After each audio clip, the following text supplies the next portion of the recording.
Picture this. It is, it's late at night, Right. maybe well past midnight. The rest of the house is totally quiet. And you are just, endlessly scrolling through your feed. We have all been there. Exactly. And you stumble upon a video.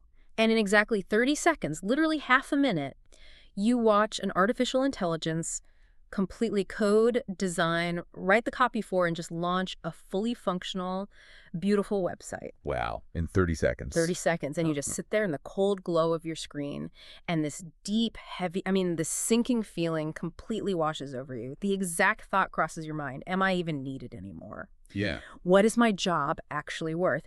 If you have ever felt that specific, highly modern brand of late-night existential dread, you are absolutely not alone. It is an incredibly relatable starting point. And honestly, it's a perfectly natural reaction. That modern anxiety is exactly what we are tackling today. It gets right to the heart of the panic that so many professionals across almost every industry really are feeling right now. Yeah. As technology just accelerates at this absolute breakneck pace.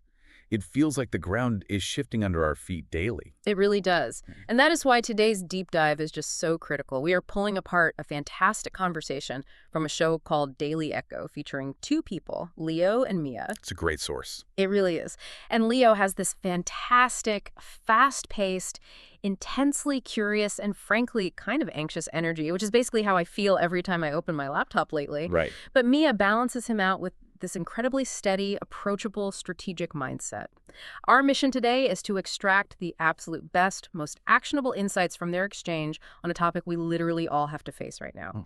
How to actually survive and, more importantly, boost your personal workplace competitiveness in the age of AI. Right. Okay, let's unpack this. Our blueprint for today isn't about abstract tech philosophy. We are going to look at specific conversational strategies, actual word-for-word communication scripts to use when you are backed into a corner by your boss, That's crucial stuff. and the fundamental mindset shift required to turn AI from this looming job-stealing threat into your personal 24/7 intern. Which is the perfect way to frame it. Yeah. The ultimate goal here is to provide you with a highly tangible roadmap.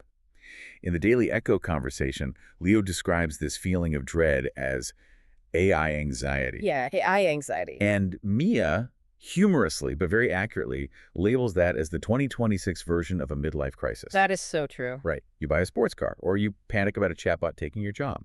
But what Mia offers, Leo, and by extension what we are extracting for you today, is a way to shift from that state of sheer panic to actually positioning yourself for a promotion. It is about actively navigating this new terrain to make yourself more valuable, rather than just waiting to be buried by the algorithm. I just relate so hard to that raw, unfiltered fear Leo brings right out of the gate. He talks about scrolling through his timelines and seeing these incredibly heavy, intimidating words just thrown around casually. Like what? Words like redundant and obsolescence. Those are terrifying concepts when applied to your livelihood. Oh, absolutely. Your mortgage, your career path. The underlying fear, the nightmare scenario that keeps people up at night is being entirely replaced by a text box. It's this pervasive, creeping idea that human utility in the workplace is just evaporating overnight and there's nothing we can do to stop it. What's fascinating here is how Mia directly confronts that exact fear and just completely dismantles the premise. How does she do that? She delivers a single thought that really serves as the absolute core insight of this entire deep dive. Yeah. She tells Leo, AI won't replace you, but a person using AI will. Man, that hits hard. AI won't replace you, but a person using AI will. It shifts the entire paradigm. It takes the focus completely away from this sci-fi human versus machine battle that we've been conditioned to fear. Yeah. And it reframes the reality as a human versus human competition. Right. The differentiator isn't whether you are a machine. It is simply your willingness to adapt and utilize the new tools better than the person sitting at the desk next to you. But let me push back on that a little. Because if one person using AI can suddenly do the work of 10 people, 9 people are still out of a job, right? It requires a massive pivot in how we even define what working is. We are fundamentally moving away from the era of doing the work and entering the era of prompting the work. Okay, prompting the work. Yes. Mia uses this brilliant analogy that I just cannot stop thinking about. She compares the modern worker to the conductor of an orchestra. Think about it. In the past, you were down in the pit. Sweating it out. Exactly. You were sweating, trying to play the violin, the cello, and the timpani all by yourself. You were physically executing every task. Now, You do not need to play every single instrument. Instead, you are standing on the podium, waving the baton, and directing the entire symphony. That is such a good image. That analogy is absolutely vital for you to internalize as you navigate your career over the next few years. You really do not need to panic about knowing how to execute every single granular technical task anymore. Because the AI can do that. Right. You don't need to know how to play the flute if you have an AI that plays it perfectly. Your new, highly sought-after value lies entirely in how well you direct the music. Your value is in your vision, your overarching strategy, and the quality of your instructions, the prompts. The prompts. It is a massive professional shift from manual execution to strategic delegation. Okay, but shifting from the person playing the violin to the person conducting the orchestra is a huge leap. It requires totally different muscles. And that shift is already having massive, visible, real-world ripple effects. Which brings us right into what Leo calls the laptop warriors. Yeah. We all see them. You walk into any coffee shop in any major city, and it is packed with people working on their laptops. We all know the terms digital nomads, the WFA, or work from anywhere trend, the gig economy. We don't need to define those. They are part of our reality now. They really are. People have realized that if their primary job is just directing the work and writing the prompts, they absolutely do not need to be chained to a gray cubicle in a traditional office building to do it. Exactly. But here is where the conversation takes a very pragmatic turn. Mia is careful to point out that this laptop warrior lifestyle isn't just some consequence-free free-for-all. Right, it's not a vacation. No, it requires mastering an entirely new set of professional rules. To actually survive and be successful in that highly competitive gig economy, you have to master asynchronous communication. Right. And again, we all know what asynchronous communication is not communicating in real time. You aren't on a live Zoom call at 3 in the morning just because your client is in London and you are in New York. Right. You leave a message, a brief, or a prompt, and you let the other person or the AI reply when they process it. It untethers your productivity from the clock. But the insight here isn't the definition of the word, it's the hidden danger of it. If we connect this to the bigger picture, this is where the requirements for career survival become incredibly interesting. Because you are communicating asynchronously, the margin for error in your messaging practically vanishes. That makes total sense. Think about it. If you are sitting in a conference room with someone and you explain an idea poorly, they furrow their brow, they ask a question, and you clarify it instantly. You just fix it on the fly. Exactly. In an asynchronous AI-driven world, you aren't there in real time to clarify a misunderstanding. You write a prompt or a brief, you send it off, and if it is ambiguous, you wake up 8 hours later to a completely botched project. Yes. And that is why Mia insists that being able to explain complex ideas clearly in writing is now considered the absolute premium skill. It is the ultimate paradox of our time. How so? In a world completely dominated by hard tech, coding, algorithms, and neural networks, the single most valuable thing you can possess is a traditional, old-school, soft skill. It really is.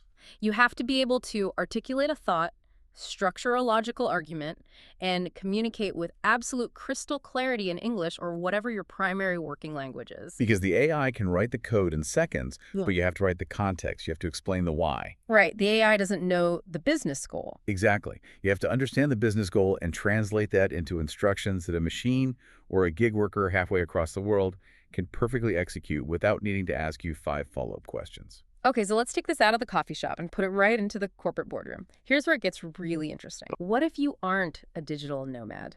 What if you are sitting in a very traditional 9-to-5 corporate role and the threat of AI is coming aggressively from the top down? A very real situation for a lot of people. Leo poses this fantastic, high-stakes, sweat-inducing scenario. What happens when your boss walks into your office, shuts the door, and says they are looking to automate your entire department? Terrifying. How do you push back? Or better yet, how do you insert yourself into that conversation without sounding like a terrified employee desperately clinging to the past? This is where we get into highly specific, actionable advice. Mia introduces this concept of strategic English.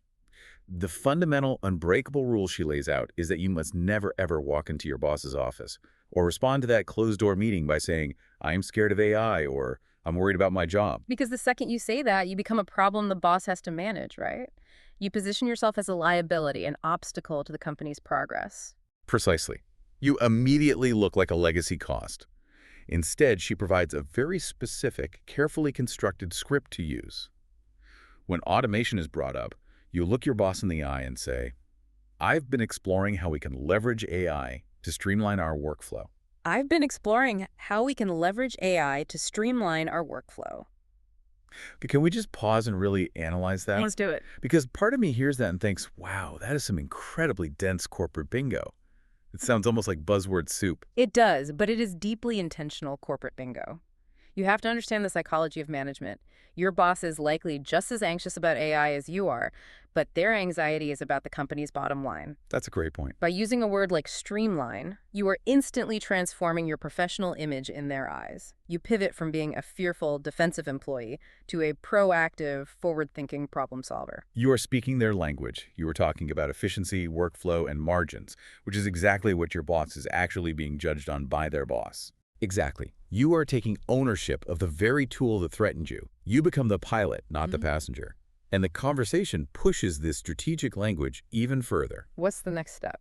Leo brings up the very real next hurdle. Okay, so you've convinced your boss you are on board with AI, but you realize you actually don't know how to use these tools yet. You need training. You need the company to pay for you to learn. This is the tricky part. Right. How do you ask for a budget without sounding like you are just begging for a personal favor or an expensive perk? This is my favorite part, the budget request. The advice here is to use a tactic called reframing. You do not ask for a favor. You frame the request as a critical, non-negotiable growth strategy for the company itself. Yes. The exact script Mia provides is, to future-proof our team's output, I'd like to take a course on AI integration. Notice the brilliant mechanics of that sentence. To future-proof our team's output. You are inextricably linking your personal educational needs with the company's long-term survival. It's so smart. You are presenting your training not as a line item expense on the budget, but as an essential, urgent investment to ensure the entire department does not become obsolete. I just love Leo's reaction to this in the conversation. He actually laughs out loud because when you break it down, using the strategic English makes it sound like you are doing the company a massive favor. You really are. You are essentially walking into your boss's office and saying, "Hey, boss, I know things are crazy right now, so let me help you not go out of business. Let me take this course so I can save us." That's exactly the tone. It is such an incredibly empowering way to take control of the AI narrative in your career. Instead of AI happening to you, you are actively managing how AI happens for your company. It shifts the power dynamic entirely. That profound sense of empowerment is really the thematic core we are extracting today. And what is so compelling is that this empowerment extends far beyond the traditional 9-to-5 workplace. How so? The conversation doesn't just stop at impressing your corporate boss. It transitions into how you apply this exact same technology to your own personal independent ventures. The discussion pivots heavily to the concept of the side hustle. Yes, because the gig economy isn't just for full-time laptop warriors, it's for anyone looking to build something on the side. Exactly. Leo gets super animated here. He talks about how AI has been an absolute lifesaver for his own side projects. He uses it to generate structure for video scripts, to edit raw video clips, to draft marketing emails. He describes the experience so perfectly. He says it is like having a 24/7 intern who doesn't drink my coffee. Think about the massive leverage that provides an individual. Sure. Historically, if you wanted to launch a side business, say an educational YouTube channel, a freelance consulting gig, or an e-commerce store, you were completely bottlenecked by the sheer amount of manual labor required. You had to do everything yourself. You had to do all the writing, all the editing, all the customer service, all the administration. You traded your limited free time for a tiny bit of progress. Now you have this tireless, round-the-clock intern handling the vast majority of the execution. It changes the game entirely. It dramatically lowers the barrier to entry and accelerates your ability to scale your ideas. Which brings us to the ultimate professional goal defined in their chat for 2026 and beyond, establishing multiple streams of income. So what does this all mean? It means that relying entirely on a single paycheck from a single employer is no longer the only way, and frankly, it might not even be the safest way to operate anymore. That's a very real realization. The goal is to use this 204/7 AI intern to build an asset, an AI-driven channel, a newsletter, a consulting business on the weekends or in the evenings. And they make a vital point here. Your ability to communicate clearly is the bridge. It is the bridge that connects your ideas and your AI's rapid output to a massive global market. It all circles back to that premium soft skill we discussed earlier. The AI can generate the code for your side hustle's app. It can edit the promotional video. It can format the PDF you were trying to sell. But you still need the high-level communication skills to market it, to sell the vision, and to build trust and relationships across the globe asynchronously. The tech just isn't enough on its own. The technology provides the raw output, but your human intuition and communication provide the connection, the context, and the actual value. It is so wild to think about how all these concepts interlock. You use strategic English to future-proof your day job and streamline your workflow, which secures your foundation. Right. Then, you use your 24/7 AI intern to build a side hustle in the gig economy, eventually giving you the freedom to be a digital nomad if you want to be. The vocabulary isn't just a list of buzzwords. It's a literal progression of how to build a modern career. Mastering those concepts and confidently using the language surrounding them is exactly how you successfully transition from being the anxious person doing the tedious tasks to the empowered person strategizing and directing the outcomes. It's a total reframe. The narrative fundamentally shifts.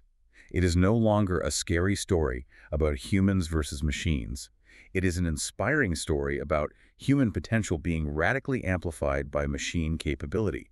You upgrade your role from the floor worker to the architect. I think that is the absolute perfect summary of our deep dive today. If you are sitting there late at night watching some AI code a website in 30 seconds and feeling that familiar wave of anxiety creeping in, remember the primary lesson here. Your role isn't disappearing. It is evolving. Yeah. You're stepping onto the conductor's podium. To encapsulate this entire shift in mindset, Mia and Leo leave us with a ridiculously catchy, memorable mantra that you should probably write on a sticky note and put on your monitor right now.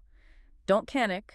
Just prompt. This raises an important question, one that builds directly on everything we have unpacked today. Let's hear it. If we truly accept the premise that AI is your personal, highly capable 24/7 intern, an intern who never needs coffee, never needs to sleep, and never complains about staying late, what is the very first, most mundane, soul-crushing, time-consuming task sitting on your desk right now that you can hand over to them today so you can start future-proofing your own life? What a fantastic question to leave on. Take a hard look at your workflow today, find that one tedious task, and delegate it to the intern.